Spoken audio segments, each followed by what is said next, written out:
Yan po mga ka-5-9 diyan, ayun po. Salamat po sa taas na hindi po ako nabayaan. Binigyan po ako ng lakas. Lakas talaga mga ka-5-9. Salamat po, I love you, Papa Jesus. Nakalabas po ako galing sa ospital.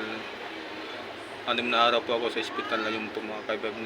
Yun po nangyari po mga ka-5-9 diyan. Yung nagkasakit po ako galing sa appendix po. Appendix mga 5-9. Siguro mga ka-5-9 dyan, mag-ingat rin kayo. Sana, maging malakas rin kayo mga ka-5-9 dyan.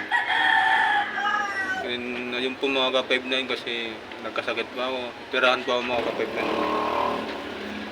Yun po mga ka-5-9 dyan. Yun po, salamat po sa taas na hindi ako pinabayaan mga ka-5-9. I love you po. Siguro hindi pa ako makakatrabaho ngayon mga ka-5-9. Siguro mga 6 na buwan makakatrabaho na ako mga ka-5-9. Uwi muna ako sa probinsya mga ka-5-9. Siguro doon sa probinsya pili ko yung mga ulam na yung maulam ko. Maraming bawal ko mga ka-5-9. Ito sariwang hangin mga 5-9 sa probinsya. Siguro makakabalik pa ako sa Manila mga ka-5-9 mga 6 na buwan.